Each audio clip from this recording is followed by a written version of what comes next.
Salut, aujourd'hui je vais te parler du capteur de pression du collecteur d'admission qu'on appelle le capteur MAP. Allez, c'est parti. Alors on se retrouve sur un moteur D4F, le 1,2 litre de chez Renault. Donc ce capteur de pression, tu vois, du collecteur d'admission, il est ici. À quoi il sert? En fait, il va servir à mesurer la quantité d'air qui rentre dans le moteur. Sur cette injection-là, injection indirecte essence, tu vois, tu n'as pas de débitmètre d'air. Donc le calculateur, pour mesurer la quantité d'air, il va s'appuyer sur le capteur de pression et sur le capteur de température d'air. Tu vois, grâce à ces deux infos, il mesure le débit d'air qui rentre. Pour qu'il fonctionne, il va avoir besoin d'une alimentation, donc en 5 volts, une masse calculateur et un fil de signal. Le signal qu'on va prendre, ça va être une variation de tension. Même pas besoin d'oscilloscope, là, le multimètre, tu peux largement voir si c'est bon ou pas.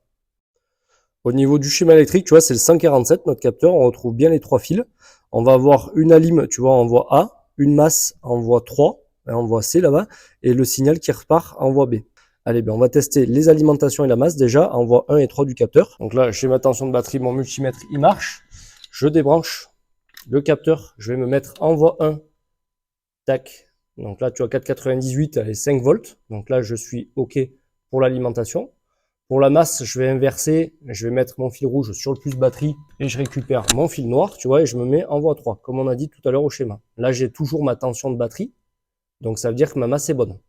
Alors pour le signal, moi je vais utiliser un bornier, tu vois, toi si tu n'as pas de bornier, pas de souci, tu vas simplement piquer le fil du milieu pour avoir la même valeur. Donc là, fil noir du multimètre, je me mets toujours sur la masse et je vais avoir une variation de tension entre 0 et 5 volts.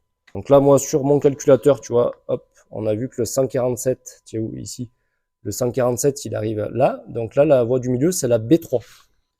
Tac, voilà. Là, tu vois ici, j'ai 4,32 volts au repos. Maintenant, je vais mettre le véhicule en route.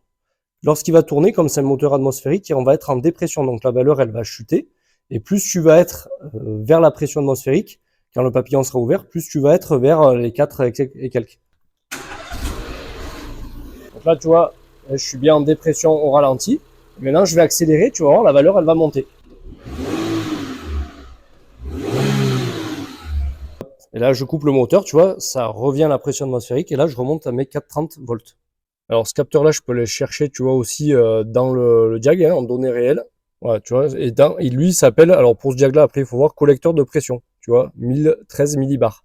Donc là, encore une fois, mon moteur, il a arrêté, je suis à pression atmosphérique, d'accord? Quand je vais mettre en route le véhicule, donc je vais passer à l'état de dépression, hein, donc ça va aspirer.